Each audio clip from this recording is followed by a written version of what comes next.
Excellente matinée, madame, monsieur. Bonjour, merci de nous retrouver sur Canal Algérie pour un nouveau tour de votre matinale Le Bonjour d'Algérie avec toute la team du samedi qui vous donne rendez-vous. Nous sommes le samedi 7 décembre 2019.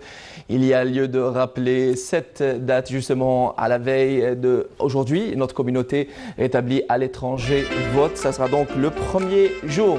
Justement, je parlais de la team de ce samedi et docteur Ouided Agabi va nous parler d'une maladie peu connue du moins auprès du grand public. Il s'agit là de la sclérose en plaques. Justement, on va parler des symptômes annonciateurs, mais aussi du traitement et de la prise en charge de cette maladie. Justement, cette maladie touche les muscles et on va parler justement des muscles, comment prendre cette masse musculaire avec Djelil Meresra en deuxième partie de cette matinale de ce 7 décembre, samedi 7 décembre 2019. Également, on va parler d'un aliment qui est riche en magnésium et qui est certainement recommandé par Djelil Meresra, qu'il soit noir, blanc, aux noisettes, c'est chacun de nous, on va dire ses préférences. Il s'agit là du chocolat ami pour certains et ennemi pour d'autres. Justement, on ne va pas le manger aujourd'hui, on va l'étaler sur le visage avec 10 artistes et justement, tâchez de rincer votre visage avant de sortir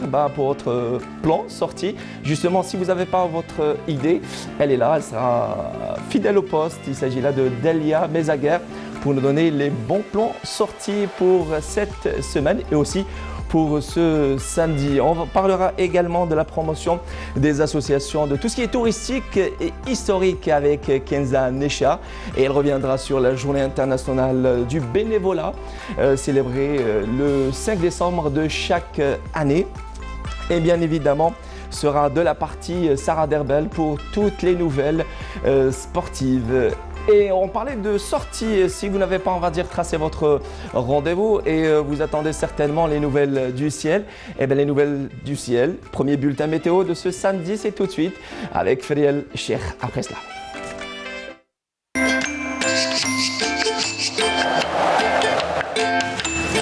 La météo vous est présentée par Mobilis.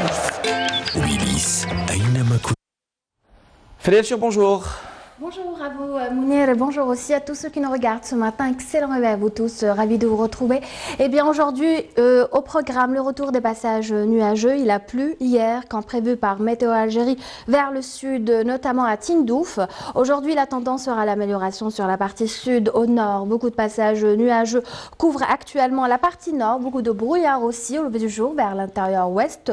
Le temps restera voilé au courant de la journée. Et puis sur la partie sud, on attend quelques faibles pluie au nord Sahara, au sud des oasis. Après dissipation de brume, des nuages bas, le soleil sera voilé au sud-ouest. Et puis sur l'extrême sud, le Hogar, le Tassili, prévoyez quelques nuages qui commenceront à défiler à partir de l'après-midi. Et ces nuages, en revanche, ils seront sans conséquence. Les températures prévues pour cet après-midi en baisse par endroits, surtout vers l'intérieur du pays. On relèvera cet après-midi 15 degrés à Batna, il fera 14 à Djelfa. 13 degrés pour Al-Bayad, Relizan-Chlef, c'est le minimum aujourd'hui. 18 pour Tlemcen, Alger, Tizi Ouzou. 17 à Nabas, Kikda, Gardaya. 16 à Béchar, 18 à Tindouf, Biskra. 22 Hassim Saoud, entre 26 et 27 au Sahara central. 26 pour Tamanrasset, Janet et un maximum de 30 degrés pour Bourj-Bedi Mkhtar et Angzam. Place ce matin au continent européen. Aujourd'hui, le temps sera mitigé. Les nuages seront assez denses, pratiquement sur tout le continent. Le soleil reprendra le dessus au fil des heures à Paris. Il s'imposera aussi à Dublin, à Londres, à Copenhague, Marseille, Madrid, ailleurs. La pluie sera au rendez-vous aujourd'hui. Côté température, 9 degrés à Berlin, 8 à Prague, 2 seulement pour Budapest, 16 à Rome, 18 à Athènes, 14 à Marseille, 10 degrés Paris, Londres, 11 degrés à Dublin, 14 à Bordeaux et enfin 17 à Lisbonne.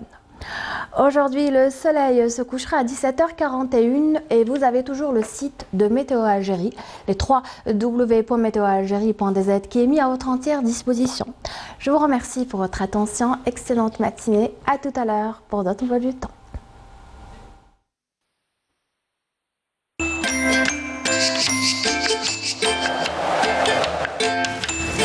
La météo vous a été présentée par Mobilis. Mobilis, Aïnamakuntum. Merci Frédéric Cher. Prochain rendez-vous avec la météo, ça sera après le journal de midi de Amina Zahouf. Aujourd'hui, et justement, on parle de météo et changement climatique. On reviendra sur le COP25 qui se déroulera donc du 2 au 13 décembre 2019 et ça sera au Chili. On reviendra avec Nour Moqaddam. Mais avant, je vous laisse avec cette magnifique chanson. Elle est signée la belle voix de Haïd Zarrouk, l'une des nouvelles voix de la nouvelle scène musicale algérienne. Lehna, on revient juste après.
Oui, c'est Blahna, ici sur le plateau du Bonjour d'Algérie, encore une fois, excellent réveil, merci de nous retrouver pour cette matinale de ce 7 décembre 2019. Je suis l'homme le plus heureux sur cette terre, entouré de 4 jolies jeunes femmes. Mesdames, Messieurs, j'ai nommé Dr Ouidada Gabi, bonjour. Bonjour, bonjour Mounir, bonjour à tous. Bonjour. Alors, je le disais en début de cette matinale, vous allez revenir sur une maladie, je le disais, qui est méconnu auprès du grand public. Il s'agit là de la sclérose en plaques. On va revenir sur, on va dire, les symptômes annonciateurs. On va parler du traitement, de la prise en charge, surtout dans les hôpitaux en Algérie. Exactement. Exactement. Et Dia, bonjour Dia. Bonjour. Dia artiste. Bonjour l'équipe, bonjour à nos amis téléspectateurs. Et alors on disait que le chocolat, ami ou ennemi, pour certains en tout cas c'est un ennemi pour moi. Mais à vrai dire c'est un ami, on ne va pas le manger. Enfin si, on va manger. Je vais vous déculpabiliser ce matin. Justement, on va parler sur le plan physique, mais aussi psychique. Exactement. Du rôle que joue le chocolat, on va dire, cet or noir. Absolument. Absolument. Avec plusieurs bienfaits. Hein. Justement, ça se joue sur le moral et le magnésium. On va revenir sur le rôle du magnésium dans aussi de la prise en charge du muscle, notamment, et le moral. Face à vous, Kenza Nechar. Bonjour Kenza, ça va? Super, alhamdoulilah. Installé? Bien réveillé? Oui, ça va. C'est difficile le samedi. J'attends mon chocolat. Tous, comme nous tous.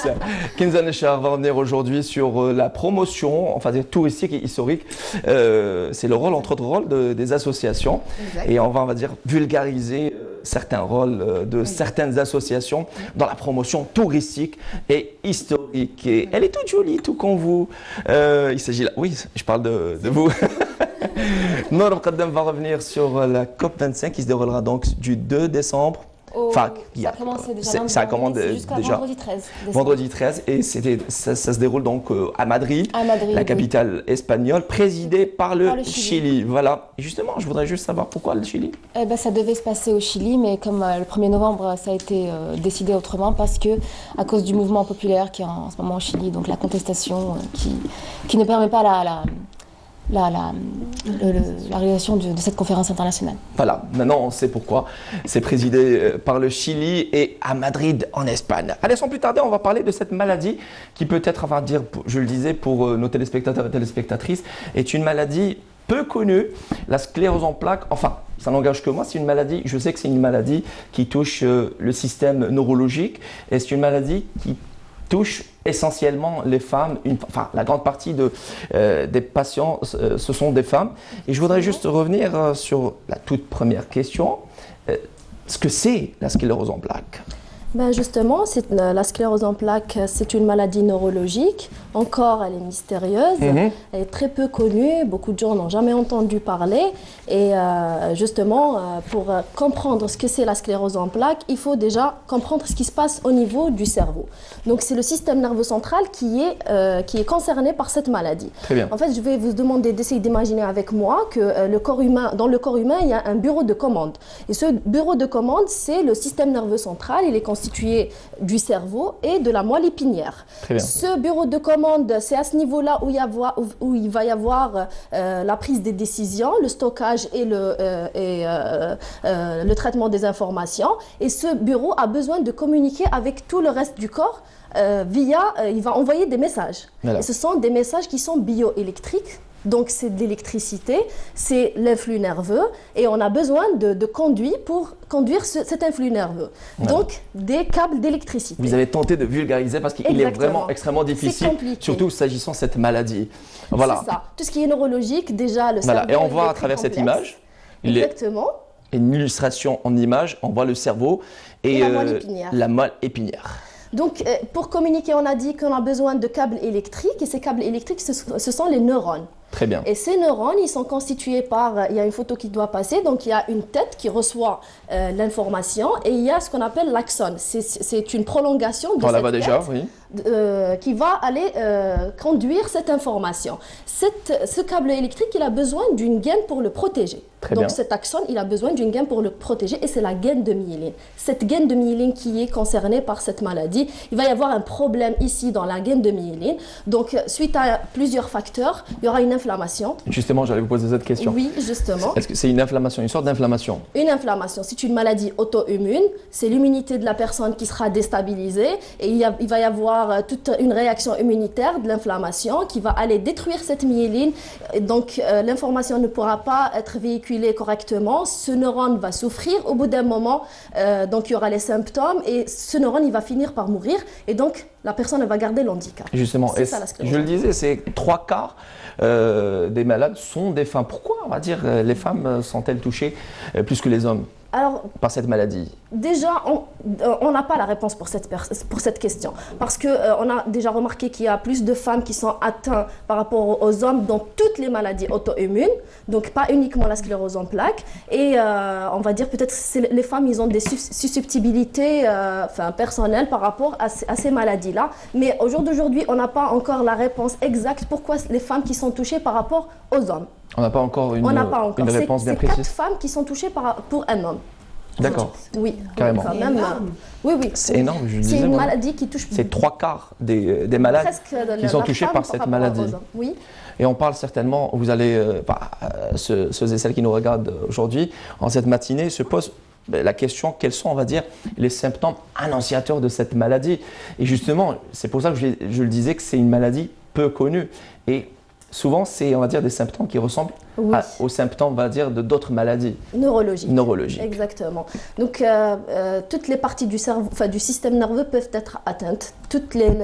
N'importe quel neurone, il peut être atteint. Donc, ça peut donner des symptômes, par exemple, de manque de concentration. Ça peut donner des troubles moteurs, des troubles sensitifs, des troubles visuels, des troubles urinaires. Donc, toutes les commandes du corps humain peuvent être touchées. Très bien. Donc, c'est un peu difficile pour nous, en tant que médecins, de diagnostiquer. On s'entraide avec des examens complémentaires. C'est l'imagerie, donc c'est l'IRM, voilà, par résonance magnétique, qui pourra nous aider, qui va nous montrer ces plaques. Parce que déjà, la sclérose en plaques, elle porte bien son nom. Donc, il y aura des plaques au niveau du cerveau. Et ces plaques-là qui vont nous aider pour poser le diagnostic. Et est-ce qu'on va dire les résultats de cette IRM, on va dire, sont, on va dire, cibles, voilà.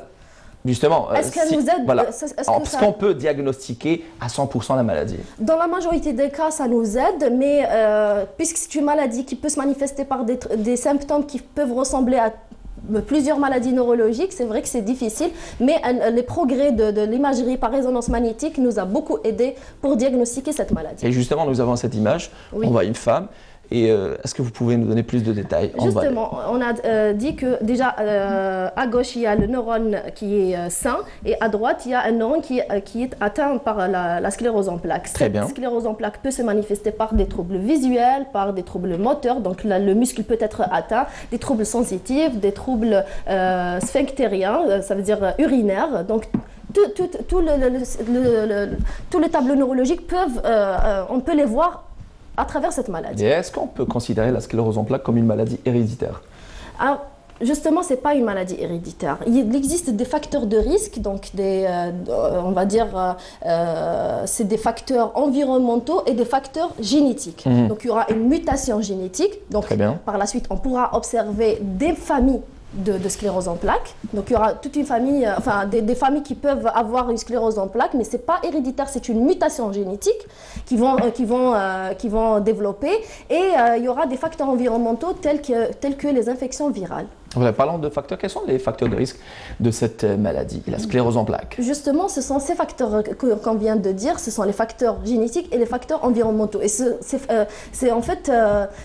toutes les maladies auto-immunes ont des facteurs génétiques, facteurs environnementaux. On ne sait pas exactement quelle est la cause de ces maladies auto-immunes. C'est tout d'un coup, l'immunité de la personne, elle commence à détruire, voilà, à s'autodétruire, à autodétruire le corps humain. Donc on n'a pas encore pu définir quelles sont les causes exactes. Et très bien, on parle et quels sont aussi, on va dire, le traitement d'avenir de cette maladie. Mais avant cela, est-ce qu'on peut guérir de cette maladie? Est-ce qu'on peut guérir de la sclérose en plaques?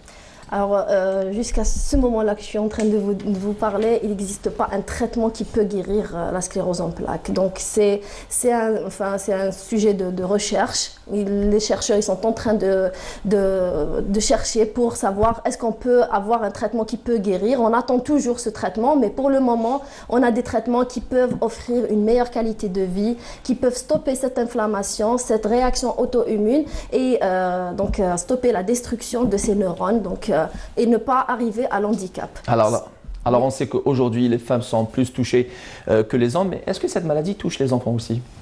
Alors non, elle touche surtout les jeunes adultes. Très bien. C'est une maladie. Alors c'est la première cause d'handicap non traumatique chez le jeune adulte, justement. Très bien. C'est les jeunes adultes qui sont atteints. Et est-ce que dans nos hôpitaux il y a des services, enfin certainement vous allez me dire le service neurologique, mais est-ce qu'il y a une vraie prise en charge de cette maladie en Algérie?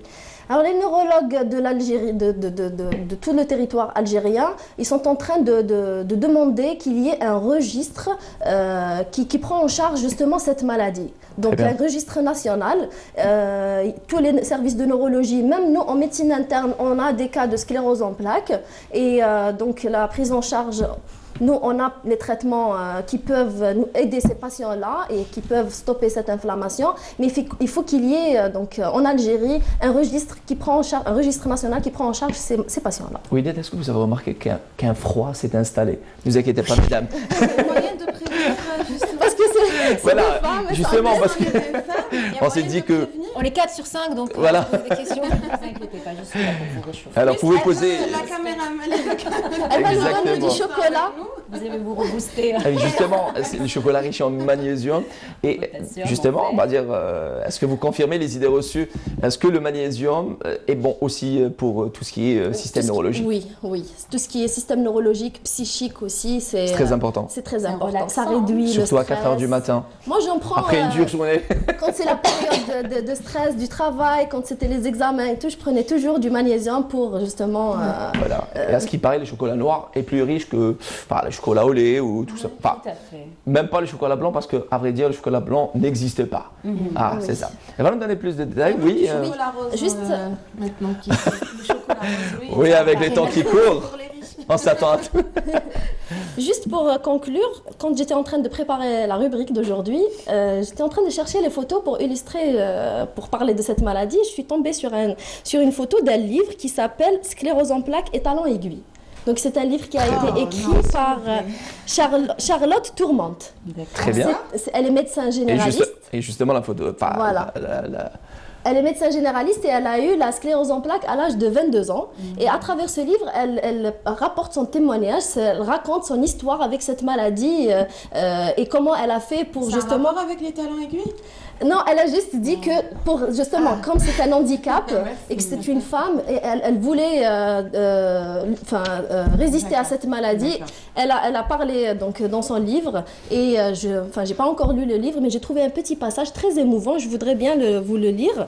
Elle dit que grâce à ma sclérose en plaques et aux moments très éprouvants qu'elle implique, j'ai appris à me dépasser, à acquérir une philosophie de vie dont les piliers sont la bienveillance, les rires et l'amour au sens large du terme. Chaque individu confronté à la maladie peut trouver une voie vers l'équilibre. La mienne prend sa source dans la vie de tous les jours, être une femme avant d'être une patiente et apprendre à savourer la vie avec intensité. C'est beau ça. Très beau, vraiment beau. Et je voulais profiter pour me dire à moi, le dire à vous, le dire à nous tous, que Vous, les il faut, femmes. il faut qu'on arrête, non, tout le monde, qu'il faut qu'on arrête de se plaindre parce qu'il faut prendre ces gens-là comme exemple. Exemple, oui. Ils sont là, ils se lèvent tous les jours, ils ont le sourire. Une belle leçon de vie. Oui. Et justement, il y a un célèbre acteur français, Faroudia en l'occurrence, qui est Oui. atteint par cette maladie et justement qui a parlé, on va dire, publiquement de cette maladie, histoire de vulgariser et d'entendre encore plus de cette maladie et faire avancer la recherche dans ce sens. Oui.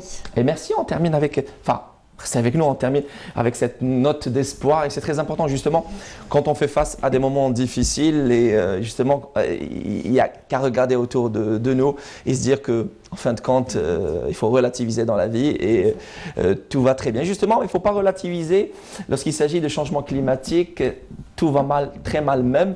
Nour Mqaddam, et justement Nour Mqaddam va revenir sur la COP25 qui a démarré, je le rappelle, le 2 décembre et ça continue jusqu'au 13 décembre à Madrid, la capitale espagnole, et présidée par le Chili. Juste après ça, plus de détails.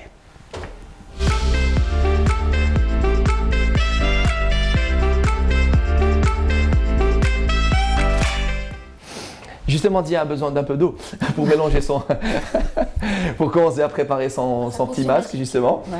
Alors, je le disais, COP25, et c'est donc sous la houlette et sous l'organisation des Nations Unies. C'est la COP25, c'est donc un autre rendez-vous pour parler des changements climatiques. Cette fois-ci, donc, c'est à Madrid, en Espagne, et présidé par le Chili. Et justement, Nour, il y a un moment, vous nous avez dit que c'est à cause, ou plutôt en raison de D'une certaines situation politique un peu plus ou moins très instable. délicates, oui, voilà. Tout à fait. Donc ça se passe à Madrid, au lieu du Chili. Peut-être que l'année prochaine, ça se repassera au Chili, présidé par un autre pays, j'imagine. Donc voilà. Alors la COP25, donc 25e année de cette conférence internationale qui réunit tous les partis signataires de la Convention cadre des Nations Unies. Ils sont 196 pays à y adhérer, à y participer, en plus des organisations environnementales. Et l'Algérie fait partie de ces... Tout à fait. Donc ils se réunissent pour décider des mesures à mettre en place pour changer les choses, pour le réchauffement climatique. Très bien. Tout à fait. Donc l'ultime but, c'est comme je vous disais, pour limiter le réchauffement climatique. Ils ont jusqu'au 13 décembre pour de pour de réelles décisions. Jusque-là, rien n'a été vu, ni fait ni vu. Et donc c'est un sommet qui devait se tenir au Chili. Ça se passe en Espagne. Le mot d'ordre, c'est time for action, donc le temps, l'heure est à l'action, le temps de l'action. Donc ça se passe, cette COP25 qui réunit c'est près de 200 pays, arrive 4 ans après avoir scellé l'accord historique de Paris, donc la COP21, qui s'est passé en 2015. Un accord historique qui n'a pas vraiment été qui n'a pas eu vraiment de résultat. Qui n'a pas abouti à grand-chose. L'objectif principal était de baisser de 1,5 degré la hausse des températures, donc dans les années à venir. Ça n'a pas été fait. Voilà, donc d'où cet enchaînement de COP. Voilà, donc alors qu'est-ce qui s'est passé dans cette COP21 et que faut-il attendre de cette COP25? Beaucoup de choses se sont passées, mais pas assez malheureusement. Déjà l'accord de Paris, les contributions des pays qui ont signé, qui visent à réduire les émissions de carbone, ne sont pas suffisantes pour atteindre ces 1,2 degrés pour baisser la hausse de température. Et donc il va falloir instaurer de nouvelles règles.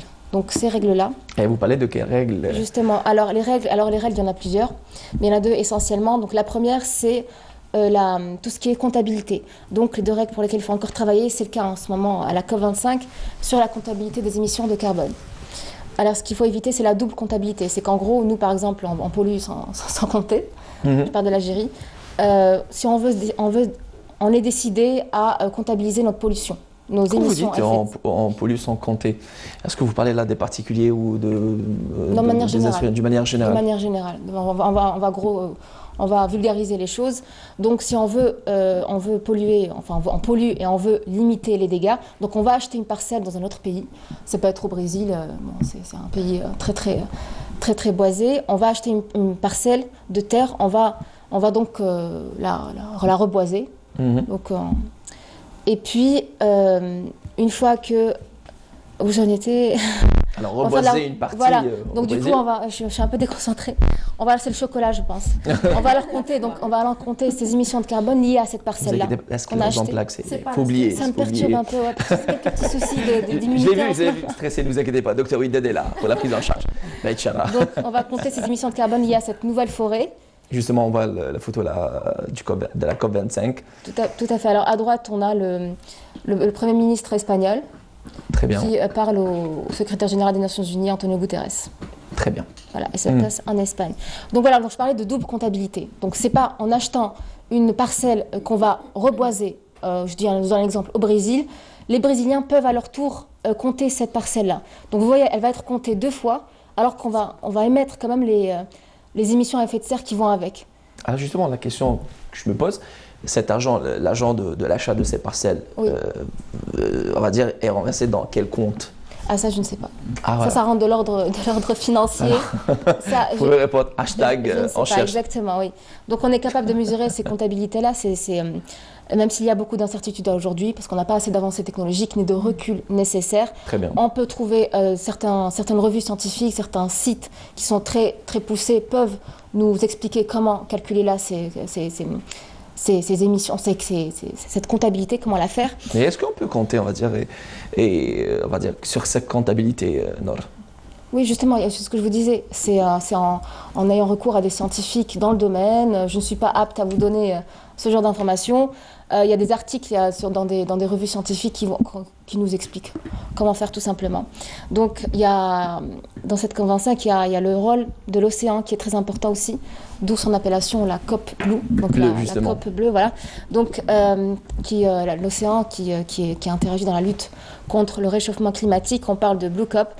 Alors pourquoi parler de l'océan? En raison d'un récent rapport du GIEC, donc c'est un centre environnemental qui rappelle le rôle de l'océan dans la lutte contre le changement climatique.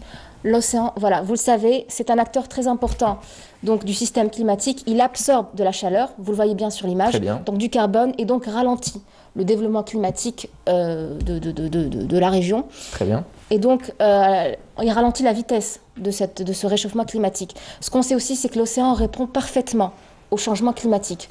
Si on veut avoir une idée de la pollution, on va prélever un échantillon de l'océan, de la mer.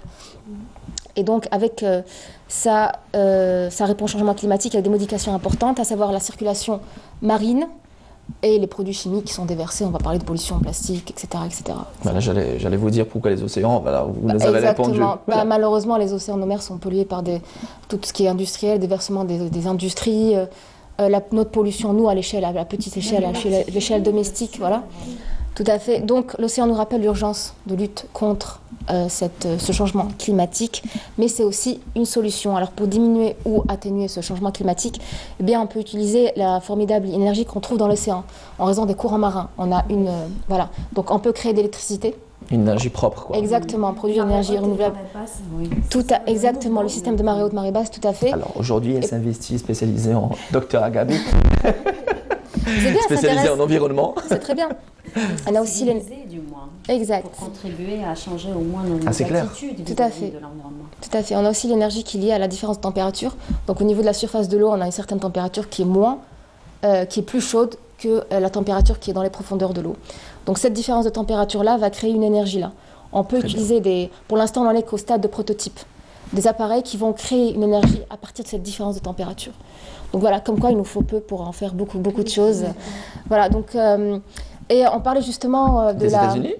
Oui. Voilà, justement, les États-Unis qui se sont retirés de l'accord de Paris, le COP21, et la Chine qui continue de soutenir ses centrales à carbone. À Oui, carbone. tout à fait. Alors pour l'instant, il n'y a rien de contraignant, parce qu'il faut savoir que pour qu'un pays, il n'y a pas d'obligation pour qu'un pays signe ou pas cet accord, pas d'obligation pour qu'un pays mesure ou pas ses émissions à effet de serre, mais l'idée c'est de faire preuve par l'exemple, c'est-à-dire donner l'exemple aux autres pays. Au jour d'aujourd'hui, il y a 18 pays qui sont quand même dans le déclin par rapport à la variation là, de 1,5 degré de la hausse de température. Il y a 18 pays, essentiellement qui sont situés dans le nord de l'Europe, la Suède, la Norvège, la Finlande, c'est des pays très écologiques. Très, très écologiques. Exactement, qui sont à fond dedans. Donc, en Europe de l'Est, les pays de l'Est de l'Europe et l'Espagne qui est à fond aussi. Voilà, on peut apprendre de ces pays ce que font ces pays-là. Donc, c'est de basculer une grande partie de leur énergie primaire vers des énergies renouvelables. C'est ce qu'ils font, tout simplement. Il y a eu la pression avec cette figure emblématique avant d'en arriver là, avant de parler de Greta Thunberg et le rôle qu'elle joue. On va parler d'abord du rôle de ces pays immenses qui ne suivent pas du tout, on va dire, les résolutions que peuvent... Oui, c'est ce que je disais tout à l'heure, elles ne suivent pas, mais bon, ils ont le droit de suivre ou pas, pour l'instant. Il y a une COP l'année prochaine qui décidera vraiment quel pays sera signataire ou pas de cet accord et quelles seront les conséquences. Il y aura des sanctions pour les pays qui voudront se retirer de cet accord-là. Donc la COP de l'année prochaine sera vraiment décisive par rapport à cette question-là. Enfin, à chaque fois, on dit que la prochaine sera décisive, mais je pense que c'est la perte de temps, perte d'argent. C'est ce qu'ils disent, donc je ne sais pas trop ce que ça en va. Je me dis, c'est le rôle... Comment D'où s'est manifestée Greta. Malgré son très jeune âge. Justement, malgré son très jeune âge. Tout juste, elle a combien déjà 14 ans, 13-14 ans. Tout juste 14 ans. Ouais. Et elle est investie, contrairement à certains adultes, et qui sont là, on va dire, à polluer. Et je pense que le travail, le plus gros travail, commence à notre échelle. Oui, à notre échelle personnelle, et on va dire élever ses enfants, élever aussi ses amis, son entourage à respecter l'environnement. Et on voit déjà la photo de cette jolie Greta Thunberg et qui reste. Je pense que, excusez-moi, peut-être je vais jouer sur un autre terrain. Il s'agit là, à chaque fois, on nous sort, on va dire, un personnage bien précis. Elle est jeune, elle a tout juste 14 ans, et elle est là, elle défend tout ce qui est climatique. Je pense que, à vrai dire. Oui, à savoir si c'est de la manipulation ou pas. Voilà. Mais bon, on va dire que Parce qu'elle a grandi aussi dans un environnement. Voilà, mais regardez sa posture, regardez sa dégaine, j'ai envie de dire. Ouais. Et on dirait une adulte qui parle avec son doigt. Révolutionné. Je pense qu'on gagne du temps, avec ces figures-là. Mais il n'y a que ça qui est efficace, la pression. Cette année, c'est Greta, peut-être la prochaine. L'année prochaine, ça sera peut-être. Qui sait, j'en doute, mais oui, pourquoi pas. J'ai le double de son âge, mais voilà, on verra. Voilà. Je ne risque pas de faire le buzz. Ah ouais, c'est jeune. Mais après, on peut faire le buzz à tout âge, ne vous inquiétez pas. Probablement. Merci Nour Mqaddam pour tous ces détails, justement, cette COP25, rappelons-le, qui a démarré le 2 décembre, qui se déroule jusqu'au 13 du mois en cours. Et c'est donc à Madrid, en Espagne, et présidé par le Chili. Pourquoi présidé par le Chili? On le rappelle, et si vous venez de nous rejoindre, c'est donc en raison d'une situation politique et sécuritaire délicate dans ce pays-là, à savoir le Chili. Et justement, on le cesse de le rappeler, on va dire, ce travail commence à notre échelle et élever notre entourage, nos enfants, on va dire les générations à venir, à respecter l'environnement, à respecter la nature. Merci. Je vous en prie. Et maintenant, on passe à Kenza Necha, justement après le rôle de ces associations, on va dire, non gouvernementales dans la protection de l'environnement. Il y a aussi ces associations qui font dans la promotion touristique et historique. C'est à l'échelle nationale avec Kenza Necha dans un petit moment.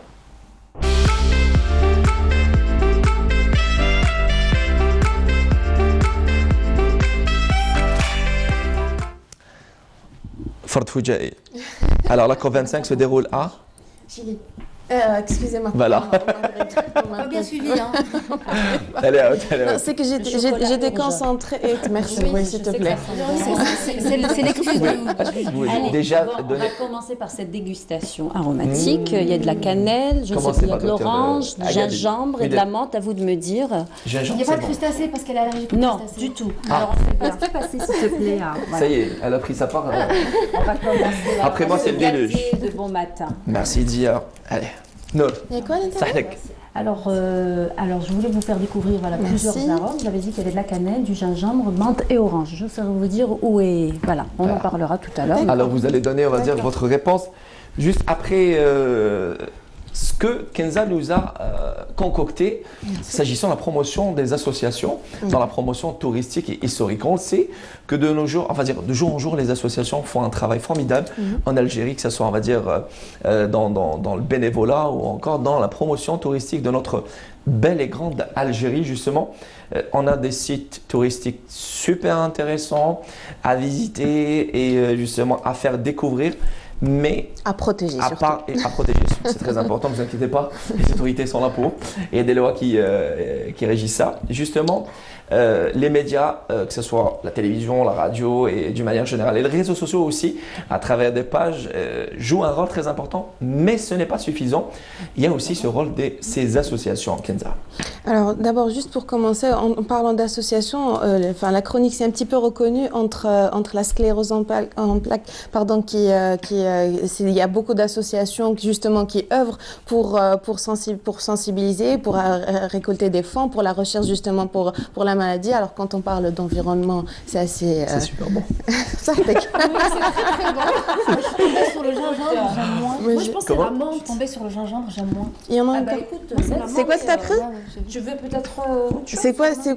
C'est quelle forme, le ballon ou Je sais chers pas. téléspectateurs, nous avons diverses formes. On va revenir sur la forme après. Après le rôle que jouent les associations. Justement, vous avez ciblé des associations bien précises. Alors c'est ça? justement, pour cette chronique de cette semaine, on s'est orienté vers l'ouest du pays qui a connu un programme de randonnée extrêmement riche, mais avec une petite touche historique. Donc nous allons commencer par la première. Alors c'est sur les traces de l'émir Abdelkader à Mascara. Donc c'est une randonnée justement qui reprend un petit peu les traces durant une journée. Ça a été organisé par l'association L'Hirondelle, justement. Alors, nous avons aussi encore El Memleka Noumidi Al Gharbia, alors 202 Qabl Milad. Donc, ça a été organisé par Outdoor Adventure Algeria O2A et HM Hikes. Donc, ça a été organisé à Intimotion. Nous avons eu aussi encore, alors ça a complètement affiché complet, hein, au niveau pour cette randonnée, ça donne une idée un petit peu sur l'attrait justement des randonnées touristiques sur place, ou encore Alors à Madère, vous avez déjà été aux plages de Madère? Oui, magnifique. Magnifique. Enfin, j'ai passé mes vacances cet été. Wow, c'est un endroit absolument merveilleux. C'est très très beau. Ouais, c'est très très beau. Donc justement, il y a Madère 1 et Madère 2. Hein. Exact, exact. Donc ce n'est pas, on n'y va pas juste qu'en été, mais aussi on est aussi en hiver. D'ailleurs, ça a été exactement, ça a été l'initiative du club écotourisme d'Oran justement qui a organisé un week-end sur place, ou encore le bivouac artistique à la forêt de Nigria, Guediel. Donc c'est organisé par le groupe AFNAR. Donc il y a diverses activités sur place. Donc entre chants et enfin loup-garou, le célèbre jeu qu'on joue tout le temps quand on se retrouve en groupe. Mais aussi il y a eu des petites.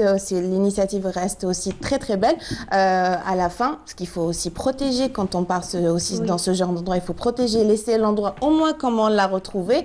Ils vont faire aussi une récolte des bouchons pour les associés, pour les enfants de la lune. On en a parlé. Alors, vous me tendez la pêche pour revenir sur, on va dire, une situation désolante.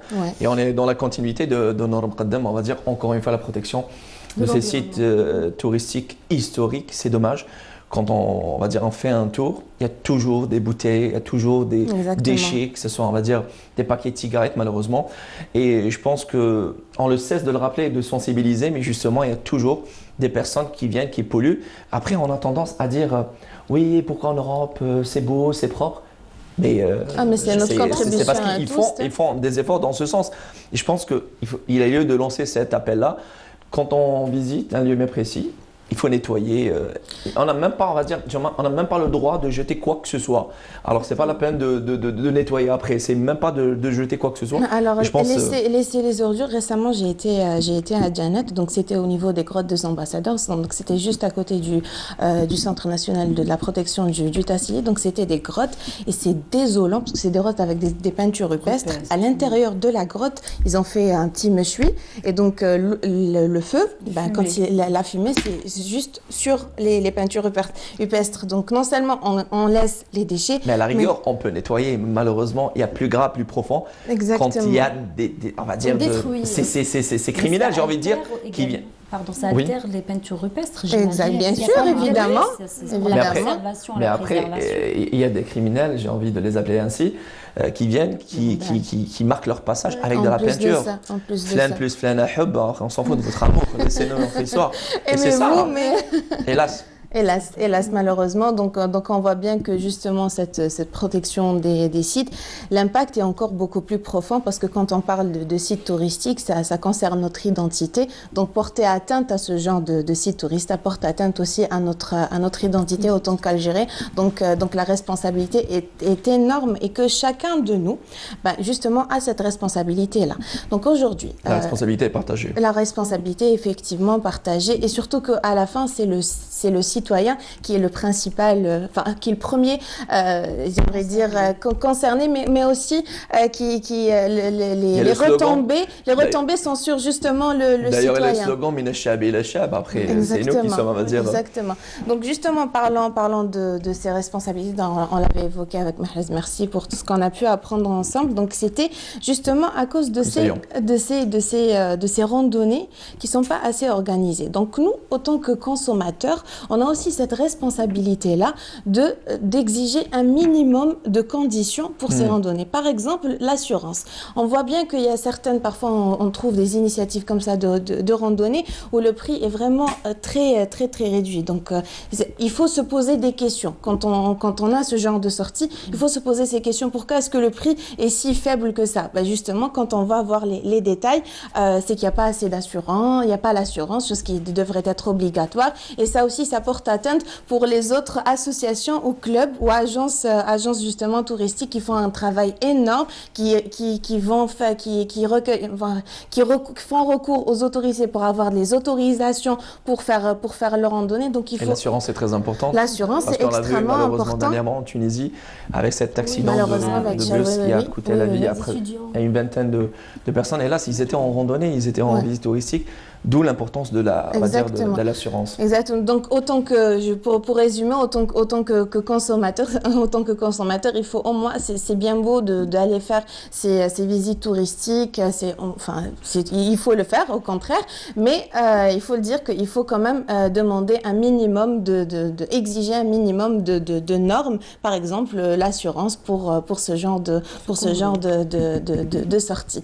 Et puis aussi, alors il y a eu cette semaine le 5 décembre, donc c'était la journée internationale du bénévolat. Donc le thème cette année c'était volontariat pour un avenir inclusif. Donc cette journée qui revient chaque année, c'est un moyen justement de faire rappeler les gros défis auxquels le pays, les institutions font face, hein, comme par exemple le développement durable, qu'on en parle depuis tant d'années. Et donc pour cette année, en raison de cette journée, hommage à toutes les associations qui font un travail extraordinaire, justement, et on les retrouve partout. Hein, quand on parle qui sont de plus en plus investis sur le terrain, et voilà, ils sont formidables. Oui, mais pardon, et puis aussi, il y a un hommage aussi particulier aux personnes libres, qui travaillent sans casquette. Par exemple, on avait accueilli Amina Tarous, hein, qui fait un travail extraordinaire sur les réseaux sociaux, ou Amar Adjili qui sort seul et nettoie seul, et après il a réussi à fédérer plein de personnes autour de lui. Encore la liste est très longue, donc on rend hommage à toute personne qui s'investit et qui donne de son temps pour protéger son environnement et puis, par là même son pays. C'est qu'on a tout à gagner quand on est dans le volontariat ou même dans le bénévolat, c'est que c'est une école de vie. Donc plus on donne, ce qu'on reçoit est absolument merveilleux et 1000 fois plus grand que ce qu'on donne. Ça nous construit. Et puis voilà, donc petit geste, planter quand on parle d'environnement, si vous pouvez faire un geste aujourd'hui, c'est de planter un tout petit arbre avec votre enfant ou même seul devant chez vous. Voilà. C'est normal, vous pouvez l'acheter, on va dire, de la pépinière d'à côté, c'est entre 800 à 2000 dinars. Ça va de 150 dinars, il y a même des petites plantes à 150 dinars. Super. Mais quand on parle de dons aussi, je voulais juste rajouter qu'il ne s'agit pas uniquement de dons de matériel ou autre. On peut également donner son temps, en fait, aller passer du temps avec ces personnes-là et contribuer à faire des actions aussi. Exactement. Surtout cette période-là. Merci Kenza Nechar, on a tout à gagner de vous avoir comme chroniqueuse pour parler d'association. On a tout à gagner d'avoir dit artiste comme Annie parce qu'elle a du chocolat aujourd'hui. Je m'attache à mon chocolat. Ça carbure sur on va parler, je le disais, alors en début de cette matinale de ce samedi 7 décembre, je le disais, on va pas le manger, on va l'étaler sur le visage, mais on l'a mangé, on va dire en savoir plus comment l'étaler et on parle des masques en chocolat juste après ça.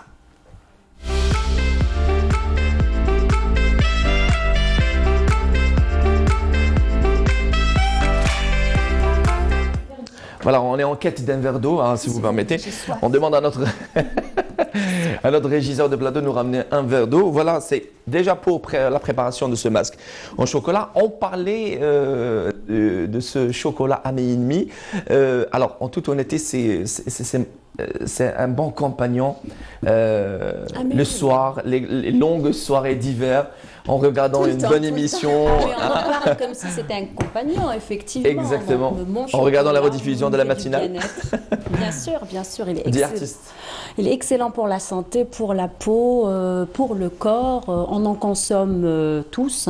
J'imagine, en une année, on peut en consommer plusieurs kilos. Mais voilà, donc il faut savoir faire la différence entre quel chocolat et quel chocolat consommer. Voilà, c'est vrai que quand on est stressé, quand on est fatigué, tout naturellement, de toutes les façons, on va se ruer vers une tablette de chocolat, voilà, pour ce réconfort et cet effet de bien-être. Voilà, donc le chocolat, il contient donc de nombreux nutriments qu'on va voir aujourd'hui. Comme disait Kélémo Bougra, vous nous gâtez en images. Venez. Ah oui, aujourd'hui, voilà, j'ai ramené, je voulais partager avec vous des images pour parler au fait de différents types de chocolat qu'on rencontre. Magie de la télé, on a le verre d'eau. Oui, santé. Merci aux magiciens. Merci beaucoup à l'équipe. Voilà, mais avant de parler du chocolat, j'aimerais qu'on puisse un petit peu comprendre ou parler chocolat versus cacao. Voilà, donc on va un petit peu comprendre ensemble d'où provient les bienfaits, je dirais, de ces chocolats, des différents chocolats qu'on trouve sur le marché. Les pépites de cacao. Exactement. Le cacao, donc, il provient d'où? Généralement, on a une cabosse, voilà, on a des plantations qui sont effectuées un peu partout dans le monde. De cette cabosse-là, on va extraire donc la fève qu'on va broyer, qu'on va presser pour nous donner donc deux éléments qui est à savoir donc la poudre de cacao et le gras, donc le beurre de cacao entre 35 à 45%. C'est ça. Alors ce sont le ça. beurre de cacao, exactement. On parle d'une cabosse, vous avez vu, voilà, et à l'intérieur c'est la forme d'une petite amande, voilà qu'on appelle donc la fève de cacao, qu'on trouve ça sur les cacaoyers. Et donc après pression, après qu'on ait extrait tout ça, donc effectivement donc on peut préparer nos chocolat.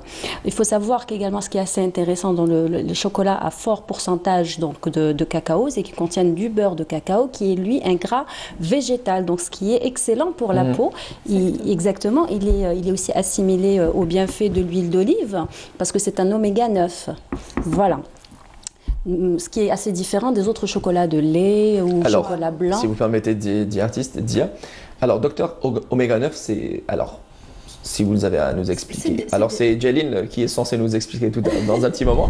Mais l'oméga, c'est des nutriments qui sont importants pour le bon fonctionnement de l'organisme. Ils apportent du bien à notre... Enfin, c'est le bien-être. Exactement. Qu'on retrouve dans des naturels bio. C'est comme les oméga 6 qu'on retrouve dans les sardines, qu'on retrouve oméga 3 exactement dans le thon, etc. Donc, c'est des apports vitaminiques et de protéines dont on a besoin. Voilà.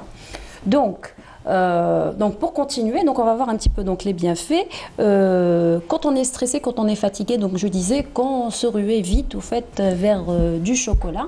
Pourquoi? Quand on est donc stressé et qu'on consomme donc un carré de chocolat ou 2 carrés de chocolat noir, on a tout un cocktail qui se diffuse, je dirais, en nous. Donc un cocktail donc d'endorphine, de dopamine, de sérotonine. Il y en a qui courent pour avoir ces effets-là. Moi je dis pourquoi ne pas aller juste prendre un carré de chocolat. Exactement. Favoriser le chocolat noir. Le chocolat noir. Ils courent, c'est-à-dire ils font du sport pour avoir... Oui, l'activité sportive régulière. Alors je préfère la boire. Voilà.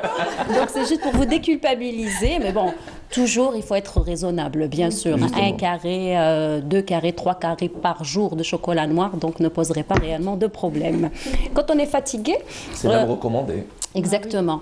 Quand on est un petit peu fatigué, donc il y a tous les autres bienfaits, comme le magnésium, le manganèse, le potassium qu'on retrouve, le fer, les vitamines A et B, ce qui fait que c'est un excellent allié donc, pour le moral. Voilà. À côté de ça, on parlait exactement de la beauté. Voilà, on peut utiliser le chocolat comme masque, donc pour le corps, exactement. D'une pierre deux coups. Ah oui, mais je pense qu'on va le consommer par la suite. Tout le monde va se servir. Voilà, c'est un excellent allié pour la peau. Pourquoi? Parce qu'il contient également des polyphénols. Les polyphénols, c'est des antioxydants qui sont très puissants, qui vont venir donc combattre les radicaux libres, qui eux sont la cause du vieillissement cutané. Voilà. Donc quand on l'utilise dans plusieurs masques, je dirais, ou recettes, donc ça aide un petit peu soit à hydrater la peau, à l'adoucir, soit à lisser un petit peu les rides. Et là, on voit déjà ce masque. Exactement, là sur la photo, exactement, vous avez un masque facial qui a été donc appliqué juste pour hydrater. Mais jamais, il faut l'appliquer, après il faut le manger. Alors je vais partager avec vous une anecdote. Donc il faut revenir un petit peu en arrière dans l'histoire. Les civilisations mayas et aztèques utilisaient les cacaos, enfin exactement les poudres de cacao, etc., pour soigner les brûlures et les irritations, etc. Donc il y a également un bienfait contre les peaux irritées et sensibles. Exactement. Et pour les acnés aussi. Pour les acnés également, voilà. Par contre, voilà, donc, puisqu'on parle alors de ça... Alors justement, ça serait génial de nous montrer comment préparer ce masque-là et comment l'appliquer. Je voudrais un cobaye. Il faut pas être démaquillé, cependant. Non. Alors, non pas. J'ai mis... Elle a toujours dit, Dia, qu'il faut appliquer le masque sur une peau. C'est une peau qui est déjà démaquillée, voilà, déjà. Nettoyée et propre, bien évidemment. Je pense que l'excellent cobaye serait peut-être vous. Je suis aussi maquillée, voilà. Ça fera plaisir à ma femme, mais bon. De la main pour juste montrer au fait la texture. La main de Wided. La main de Wided, exactement. Alors, je vais partager avec vous deux petites recettes donc, de masques à base de chocolat. Une pour les cheveux, pour apporter de l'hydratation, pour nourrir le cheveu. Surtout pour le cheveu naturel, les cheveux châtains naturels. Ça peut intensifier également donc ça intensifie donc la coloration. Donc, première étape, on aura besoin en fait d'un chocolat qu'on aura fait fondre au bain-marie. Bien entendu, moi je l'ai préparé bien sûr. Donc une tablette de chocolat noir. C'est très important de faire, on va dire, de rappeler, de faire la différence entre le chocolat à base de cacao et de chocolat à base de VGK, c'est ça le chocolat vrai. Après, il y a sur les étalages, sur les marchés. Après, il faut lire, bien sûr. Oui. Il faut lire Est-ce que ce genre de chocolat de VGK est recommandé ou pas? Tant que le pourcentage il est supérieur, à partir de 70% jusqu'à 99%, on en parlait tout à l'heure. Oui. Donc là, c'est très bénéfique pour la peau. D'accord. Donc j'ai ma tablette de chocolat que j'ai fait fondre, donc une tablette de chocolat noir au bain-marie. Je vais ajouter à cela, on avait dit, donc de l'huile d'olive, donc 2 cuillères à café d'huile d'olive. Voilà. Qui est riche en oméga 9. Super. Ah, mais tu peux même également l'utiliser, écoute, pour hydrater la peau. On avait la peau de la barbe, on avait parlé de la barbe la fois passée. Très bien, d'accord. C'était juste le petit clin d'œil. Alors justement... La foi, on a fait toute une émission à la fois passée avec les etc. Alors, justement, pour sensibiliser, parce qu'il y en a beaucoup qui... De nos jours, les hommes qui prennent soin de leur, on va dire, de leur look. Pardon, je rajoute juste un tout petit peu d'eau. Je mélange pour avoir une consistance, au fait, semblable au mélange de la coloration. D'accord, de la coloration cheveux. Est-ce qu'on peut faire une différence quand on va sur les magasins? Enfin, est-ce qu'on peut trouver une différence entre le chocolat approprié à utiliser pour ce genre de masque? Est-ce que c'est n'importe quel chocolat ou chocolat noir, cacao élevé? Moi, je ne vais pas demander carrément des marques, mais est-ce qu'on pourrait carrément le faire chez nous? Enfin, il y a un chocolat, local très célèbre, je pense qu'il est adéquat. Oui. Et d'ailleurs, je vois les carreaux d'ici. Allez, je te fais passer. Sans pour plus de publicité. Déguster. Oui, non, déguster. Écoutez, je vais vous gâter. Écoute, tu peux le faire avec une tablette de chocolat. Si tu n'as pas de tablette de chocolat, cependant, on peut utiliser le cacao, par contre, non sucré. Ah oui, d'accord. Donc là, je vais partager une recette donc, de masque antioxydant pour la peau. Pour ceci, alors, les amis, ça partage. Exactement. 2 cuillères à soupe, donc de 2 cuillères à soupe de cacao non sucré. Mes cuillères à soupe, comme d'habitude, elles ont été confisquées. Voilà, donc je vais prendre un petit peu l'équivalent. Voilà, donc 2 cuillères à soupe, on avait dit, de cacao non sucré. Oui. J'aurai besoin toujours de mon huile d'olive, 1 cuillère à café. C'est incroyable, c'est cette huile d'olive qu'on retrouve partout. Mais bien sûr. Fière d'avoir l'huile d'olive chez nous. Huile d'olive vierge, notre propre extra vierge, pour profiter des bienfaits. Et la crème fraîche. Bien sûr. Voilà, donc ma crème fraîche est ouverte. Donc là, 1 cuillère à soupe également de crème fraîche que j'ajoute à ma mixture. Voilà, tout simplement. Je dis bien, donc, je pense 2 cuillères à manger soupe. Du visage, là, directement. 2 cuillères pas à besoin soupe, de je déjeuner. rappelle.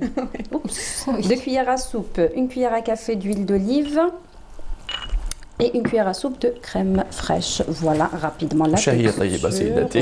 Je pense qu'on peut manger ça déjà, c'est une préparation. Si tu es assez gourmand, ça c'est pour la peau. C'est un masque antioxydant pour voilà, je vais montrer juste. Et quand on l'applique, on le laisse combien de temps? Justement, je vais laisser ça pendant 20 minutes. Voilà. Il faut savoir qu'aussi la capacité du cacao, elle est 3 fois plus importante, je veux dire les propriétés antioxydantes 3 fois plus que le thé vert. Très bien. Déjà, c'est très. Est-ce qu'il est recommandé d'avoir une couche épaisse ou? Oui, généralement une couche épaisse parce que ça a tendance, on l'avait dit aussi pour les masques d'argile, ça a tendance à craqueler. Très bien. Voilà. Et alors, on fait quoi après quand on nettoie avec de l'eau Oui, de l'eau tiède. Toujours rincer son visage à l'eau tiède, effectivement.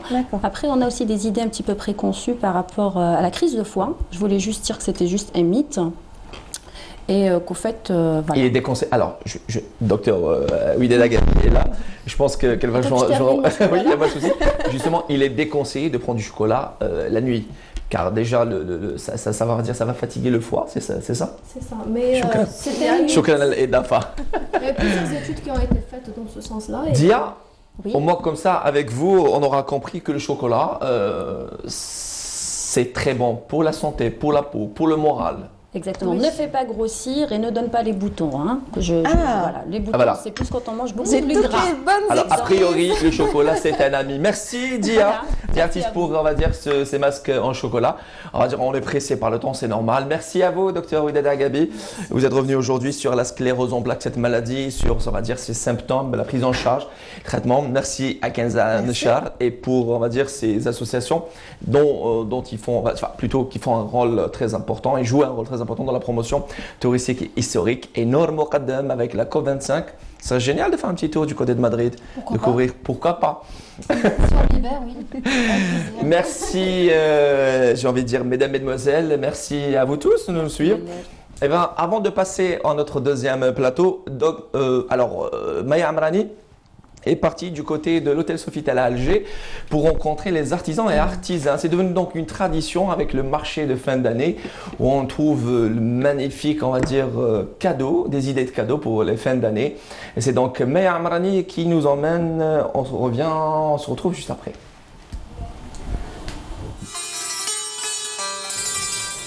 Organisée par Lydia Ladjouzi, une expo-vente se tient à l'hôtel Sofitel. L'objectif de cette exposition artisanale est de promouvoir la production locale et donc de réunir artisans et artisanes. 31 jours d'exposition. C'est jusqu'au 31 décembre. Cet événement, c'est la 5e année d'affilée que je l'organise dans ce lieu pour faire la promotion du Mentouj Bledi, la création algérienne et le savoir-faire algérien dans l'artisanat, l'art et l'artisanat. Vous allez retrouver un panel d'artisans très riche, plus de 125 artisans, divisés en 4 groupes, chaque semaine un groupe différent. Donc vraiment, j'invite tout le monde qui veut découvrir le renouveau de l'artisanat, soyez les bienvenus. L'accès est ouvert à tous. Venez avec vos enfants, leur faire découvrir ce qu'on sait faire. Et en plus de ça, c'est des artisans qui viennent non seulement d'Alger, mais des différentes wilayas de notre pays. Dans cette ambiance festive, les visiteurs découvrent des créations dans tous les domaines, aussi bien décoratifs que culturels. Bon, à la base, vous savez, je fais des études en art, mais là, je me retrouve plus à faire de la promotion artistique, donc organiser des expositions, faire partie d'expositions d'autres personnes, pourquoi pas partager. Enfin, il y a, par exemple, là, c'est pas moi qui organise, c'est Lydia Ladjouzi, mais je fais partie. Là, je suis à la 3e année. L'association Anid, présente pour la première fois dans cette expo, permet d'encourager l'esprit créatif et artistique de ces jeunes talents atteints de trisomie. L'association s'occupe des 3 paliers, donc l'orthophonie, le scolaire et la formation pré-professionnelle. Et les travaux sont faits par les jeunes trisomiques, nos jeunes trisomiques, qui sont accompagnés par leurs formateurs. Donc voilà, donc il faut dire que ce n'est pas évident pour eux, mais ils sont tellement bien accompagnés, ils ont eu une très bonne prise en charge que maintenant ils ont pu aboutir, voilà, arriver à cet aboutissement. Ça fait une petite fille, madame, oui, qui est trisomique. Oui. Et elle a 17 ans. Ah, 17 ans, mais magnifique. Des articles de décoration, des accessoires, des bijoux et des bougies décoratives et parfumées nous donnent une sensation de chaleur et de confort. Je suis créatrice de bougies. C'est Imen Lafaye, créatrice de bougies. On a un atelier, mon atelier déco, fait de la déco sur tout support. On travaille avec de l'argile, des bougies. On est là spécialement pour les cadeaux de fin d'année avec nos collègues artisans. Voilà, on essaye quand même de donner un autre goût à la bougie, une autre forme. On a l'habitude d'avoir des bougies un peu classiques, non décorées, pas valorisées du tout. Du coup, on a essayé de donner cette touche moderne. Des perles et des pierres précieuses ou non précieuses, le bijou nous fascinera toujours Il restera l'accessoire incontournable de la femme. Une idée originale de Jezia qui associe foulard et bijoux. J'ai débuté ce métier, ça fait 5 ans de cela. J'ai commencé par de simples enfilages en pierre, des cristaux. Ensuite, je suis passée au travail des métaux, notamment l'argent et le cuivre. J'ai ensuite développé ma gamme de colliers foulards. J'ai appelé ça l'école Art, d'où le nom de ma marque. Donc, alors il y a plusieurs... J'ai différents modèles en métaux avec du cuivre rincé soit à l'or soit à l'argent, toujours avec des pierres semi-précieuses. C'est des khamsa. Ça c'est un symbole berbère, donc c'est le Z berbère qui signifie l'homme libre. Des khamsa, des triangles, plein de modèles puisés du patrimoine algérien. Quant à la céramique et la poterie, on reste toujours admiratif devant cet art ancestral faisant partie de notre patrimoine.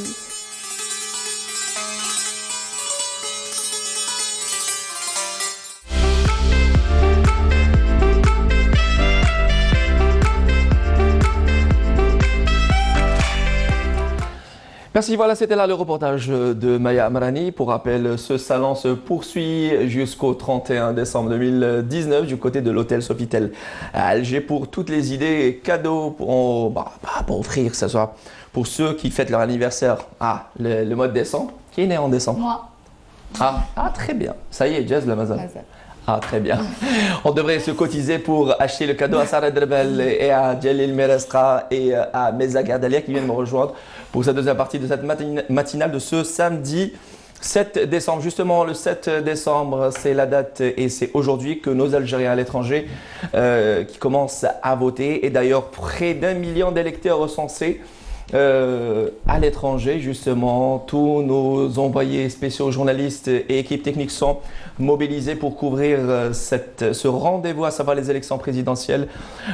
Et avec nous, sans plus tarder, en direct, notre journaliste envoyé spécial, Hasna Zoubiri, qui se retrouve actuellement au consulat général à Paris. Et il s'agit là. Alors, Hasna, bonjour. Oui, bonjour Mounir. Alors, je le disais, vous êtes en direct avec nous par téléphone depuis le consulat général à Paris. Avez-vous à nous décrire l'ambiance qui règne là-bas en ce premier jour d'élection?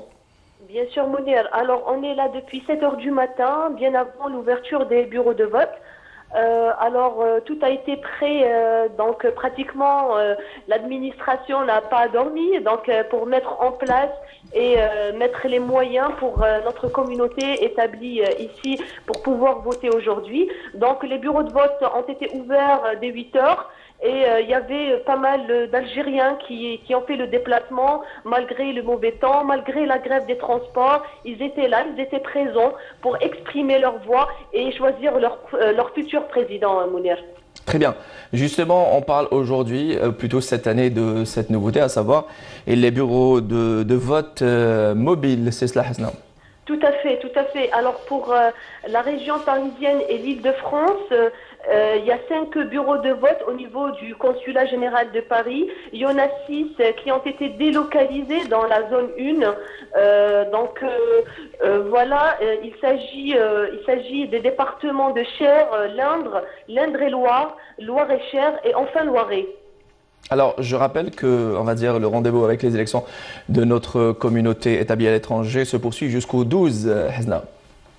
Oui, alors ça va durer 6 jours à partir d'aujourd'hui jusqu'au jeudi soir à 19 h. Tous les bureaux de vote sont ouverts. Ils accueillent la communauté. Il n'y a pas de pause. Donc, c'est ouvert de 8 h jusqu'à 19 h tous les jours jusqu'à jeudi 12 décembre, Inch'Allah.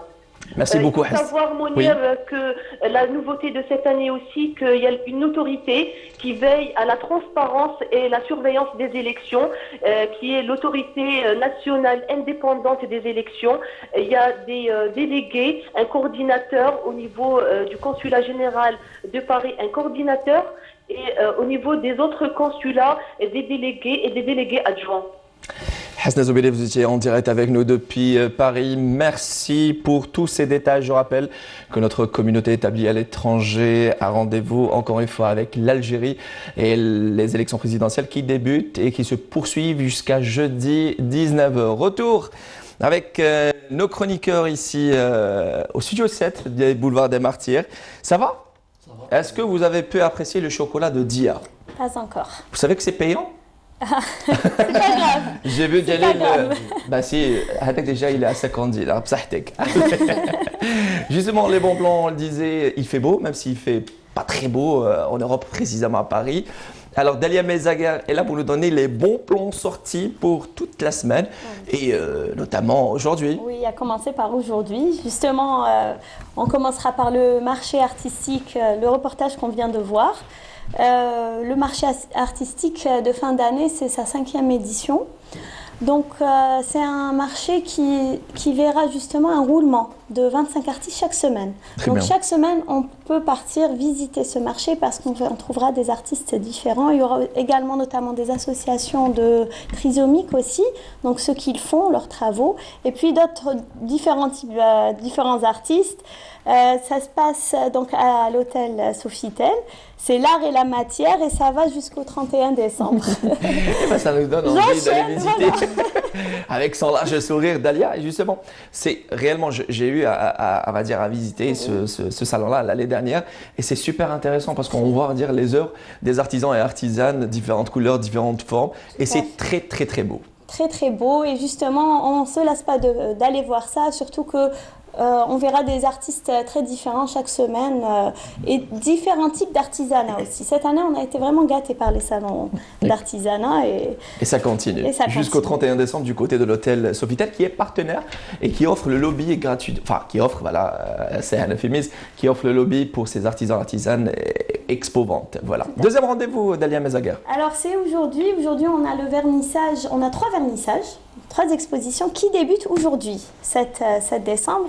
Donc le premier, c'est une exposition de peinture intitulée Genèse, donc de l'artiste Anneli.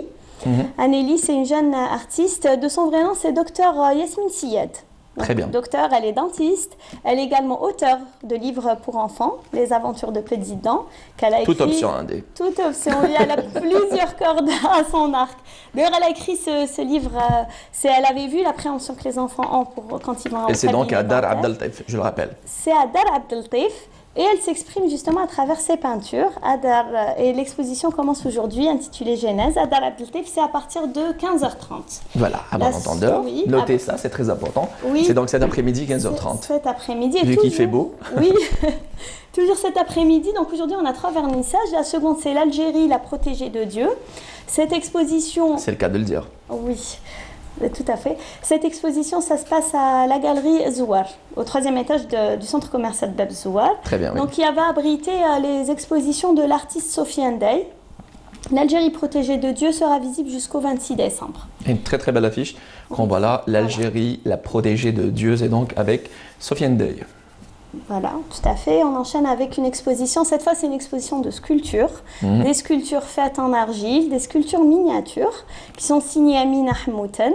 Donc, dans ces petites miniatures, d'ailleurs, elle a intitulé son exposition Passion d'argile. Et on retrouve cette passion dans ces miniatures parce qu'elle a vraiment le souci du détail. Et d'ailleurs, tous les miniaturistes, en général, que ce soit en peinture ou en sculpture, ils ont ce souci du détail. C'est là qu'on retrouve toute la beauté. D'où miniaturiste, miniature. Voilà, donc c'est des sculptures miniatures. Vous avez connu un homme, on va dire, les nerfs très solides. Oui, beaucoup de patience. D'ailleurs, vous avez remarqué, il y a des enfants qui dessinent avec de grosses têtes et d'autres tout petits. Ça a une explication psychologique, je pense. Oui. Sûrement. On dit que ceux qui... Oui, c'est dans les détails que ça fait la différence. Oui, c'est très important. Les enfants qui dessinent et qui écrivent grand, il ne faut pas leur dire surtout ceux qui écrivent grand au début. Il paraît que ça manque beaucoup d'assurance. Elle s'improvise psychologue, Dalia Mezaguer. Non, j'ai lu ça. Je ne suis pas psychologue. Non, je plaisante. Merci pour cette information, c'est très important. Allez. Voilà, donc cette exposition de miniatures, ça se passe à Ifru Design à partir d'aujourd'hui à Télémy à 15h30 et ça se poursuit jusqu'au 18 décembre. Excellent. Ça, c'était pour les expositions. Et puis là, côté cinéma, on va à Oran avec la projection du film Voleur de bicyclette. C'est un film en noir et blanc qui est sorti en 1948. Donc ça se passe dans l'Italie d'après-guerre, à Rome. C'est un homme qui, après 2 ans de chômage, se fait voler sa bicyclette. Et c'est un outil vraiment indispensable parce qu'il trouve un travail de colleur d'affiches. Et de là débute une très belle histoire d'amitié. Donc c'est à Oran, aujourd'hui à 14h. Très bien. Voilà, et ça se passe à Bel Horizon. Et dernier rendez-vous, Dalia Mezaker. Dernier rendez-vous, c'est le théâtre d'ombre chinoise pour enfants. Donc une immersion totale dans un monde... Donc, on revient à l'enfant avec l'imagination. Toujours, oui. Dans le monde des lumières et des ombres, c'est un théâtre. On leur donne des petits livrets d'histoire. On leur donne l'occasion de créer leurs propres figurines et donc de laisser leur imagination se développer. C'est chaque dimanche durant tout le mois de décembre. Ça se passe donc chaque après-midi. Cet atelier est prévu pour les enfants à partir de 5 ans. Et voilà, je cherche à Ifru Design toujours. Je cherchais l'adresse. Voilà, chaque dimanche après-midi. Chaque dimanche, et on voit déjà l'affiche. Voilà. C'est très important de voir, on va dire. Et c'est très très beau, c'est une belle affiche. Hein. Oui, c'est une belle affiche. Ça montre juste des figurines de ce qu'ils peuvent faire, voilà. Merci Dalia Mezaker. On passe des rendez-vous culturels, on va dire, aux dernières news sportives avec Sarah Derbel. Bonjour. Ça va? Ça va, merci à vous. Tu as sport du serein, je crois que on parle de résultats de Ligue des champions africaine avec la JSK et l'entente sportive de... Non, l'ES Tunis. Voilà. Donc pour le deuxième match de la JS Kabylie, la JS Kabylie a perdu son deuxième match face à l'ES Tunis hier sur un score d'1-0 pour le deuxième match comptant de... pour la deuxième journée de la phase de poule de la Ligue des champions d'Afrique. C'est pour notre premier représentant algérien. Donc l'unique but de la rencontre a été inscrit à la 73e minute sur penalty par Anis El Badri. Donc pour le deuxième représentant algérien qui disputera son deuxième match aujourd'hui, ça sera l'USM Alger à partir de 14h face à la formation des Petro Luanda d'Angola.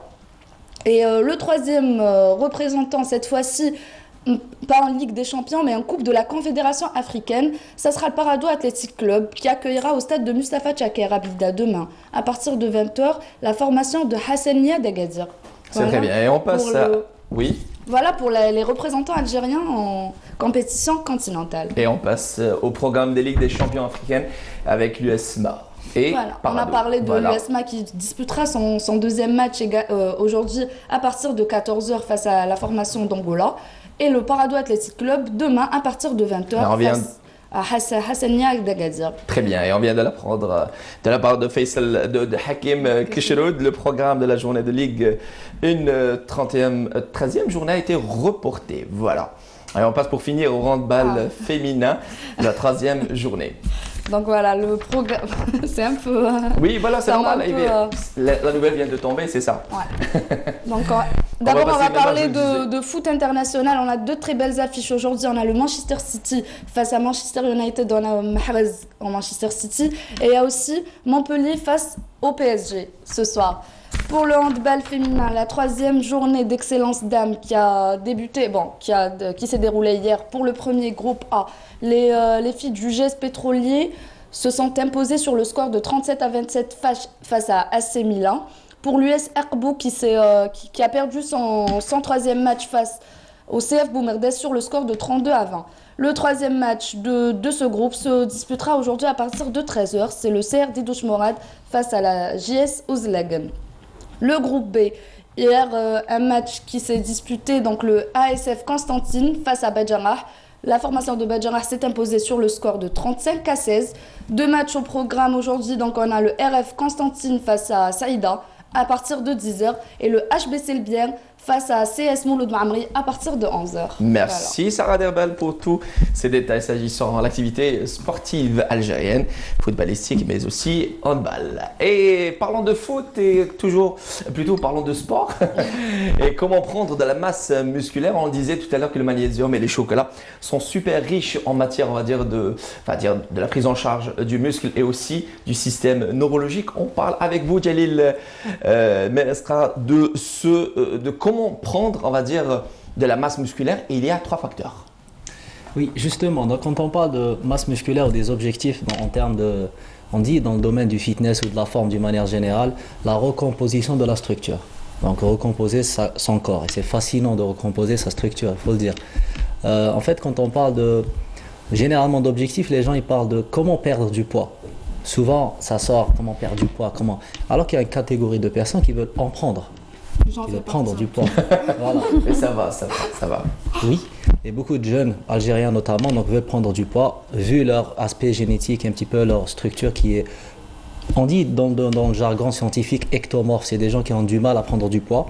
Et voilà, donc qui ont un métabolisme qui est plus ou moins accéléré. Donc, ils ont du mal à prendre du poids. Et ces gens-là, donc, il faut qu'ils suivent certains protocoles ou une certaine hygiène de vie. Et justement, on en parle. Quand on parle de prise de masse, quand on veut prendre du poids, qui veut prendre du gras ou qui veut prendre juste du poids en disant voilà, je vais en quelque temps prendre du poids, mais d'une manière pas intelligente souvent. Donc on cherche à prendre de la masse musculaire, ou on appelle ça la masse maigre pour que ça soit plus... Et on parle souvent d'un programme riche en protéines. On l'a vu avec la viande et aussi les œufs notamment. Voilà, on revoit la photo là. Oui, riche en protéines notamment, puisque les protéines, ça reste les éléments, on va dire, c'est la matière première de... les muscles. Les muscles, c'est les briques du corps. On dit que c'est les briques du corps, c'est les protéines. On appelle ça, c'est des acides aminés qui sont les briques du corps. Donc on a besoin de protéines justement pour construire de la masse musculaire. Mais en amont, donc il faut qu'il y ait d'abord un stimulus. On appelle ça donc quelque part un facteur qui va stimuler cette prise de masse musculaire, et c'est, vous l'avez deviné, c'est le sport. L'entraînement. Voilà. On parle de l'entraînement de musculation. Donc il faut qu'il y ait d'abord donc cette stimulation de la masse musculaire en faisant un entraînement adéquat. Donc il suffit pas juste de s'entraîner. Donc l'entraînement c'est très vaste. Il y a plusieurs sports, il y a plusieurs filières énergétiques.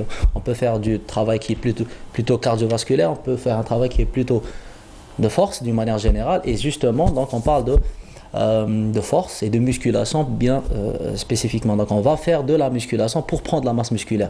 Ça paraît très logique. Voilà. Et la prise de masse musculaire diffère d'une personne à une autre. Oui. Alors on a tendance à dire qu'il y a des personnes qui prennent du muscle plus rapidement que d'autres. Oui, c'est ça. Il y a un aspect génétique là-dessus, il faut le dire. Il y a un aspect aussi environnemental et hygiène de vie d'une manière générale.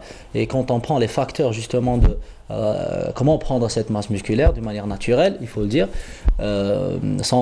sans recourir à d'autres protocoles qui peuvent être supraphysiologiques ou autres. Donc on parle d'une personne qui est naturelle dans son hygiène de vie.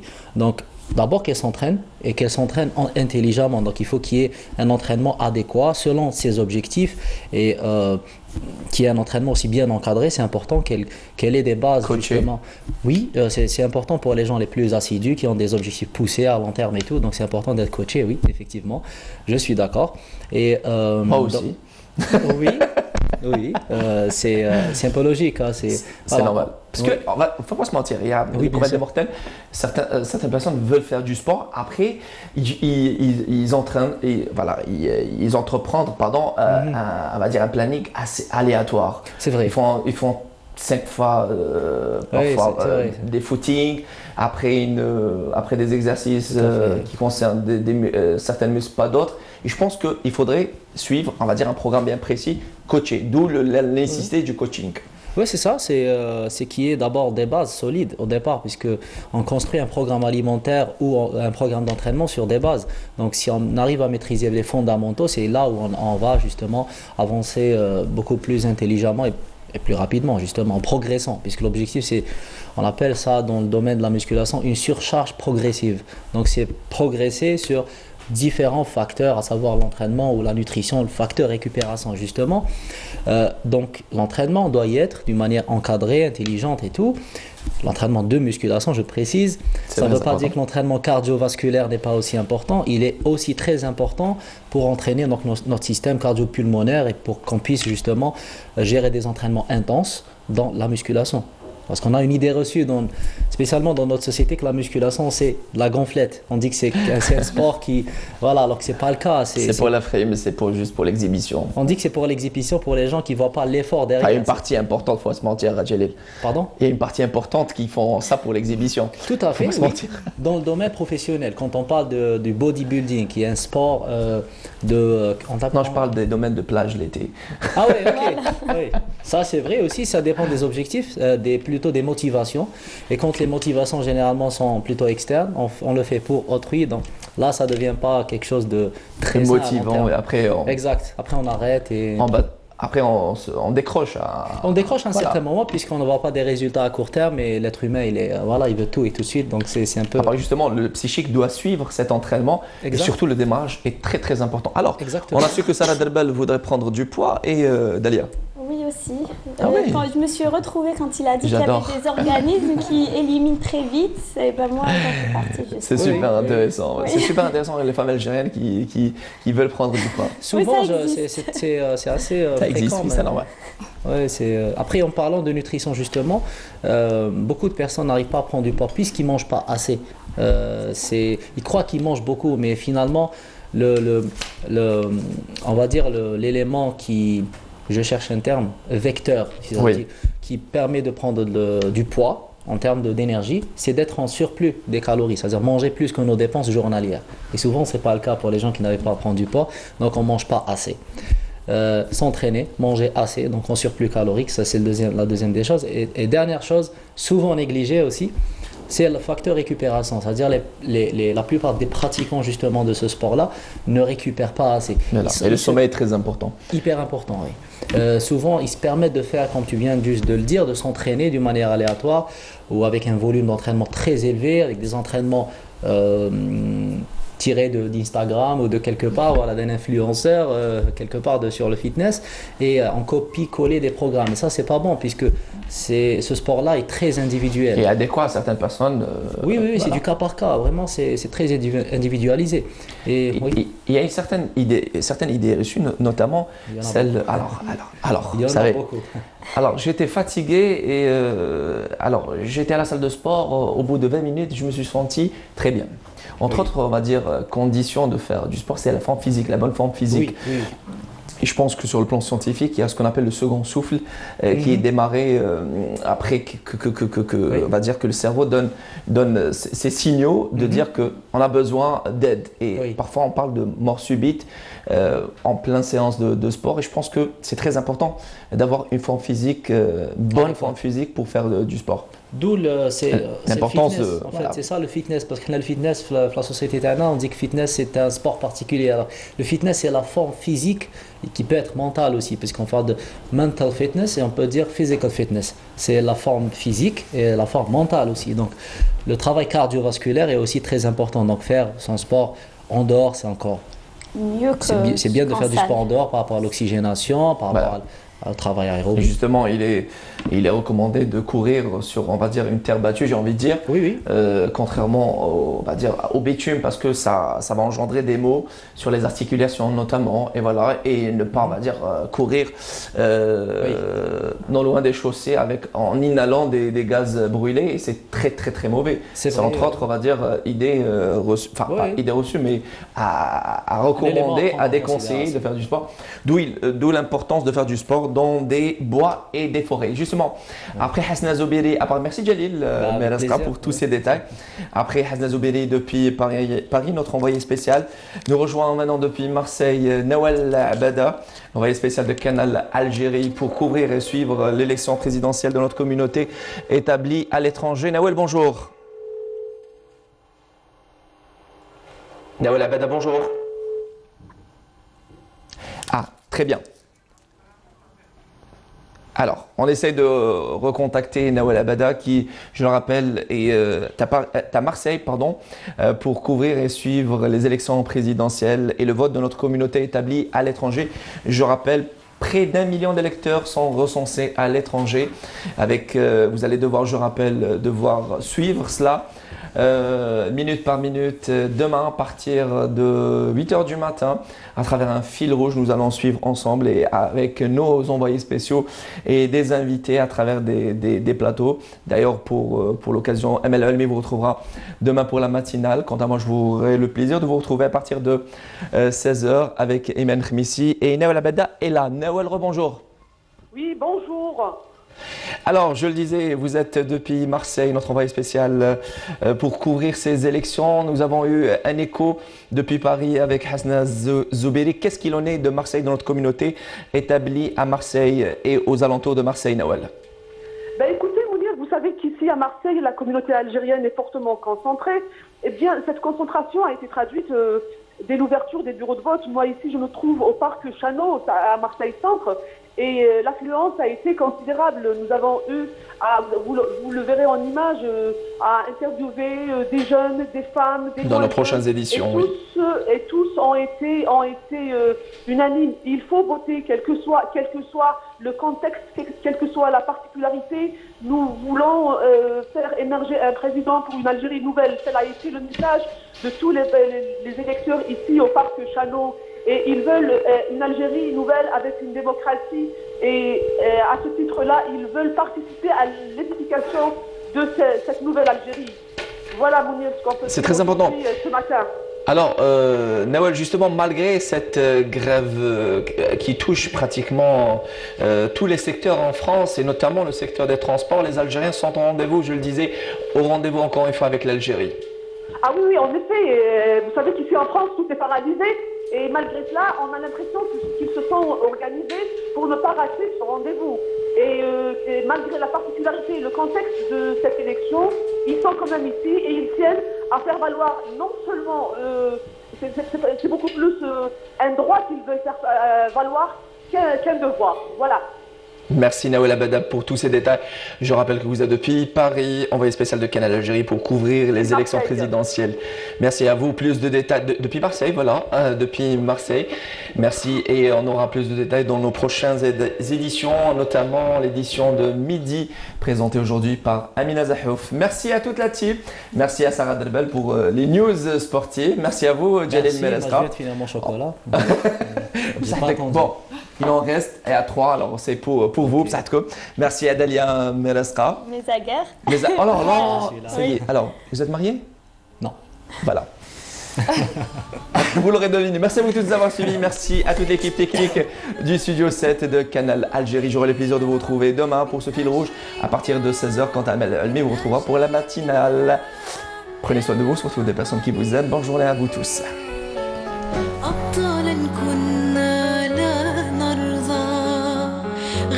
الأمجاد تحيي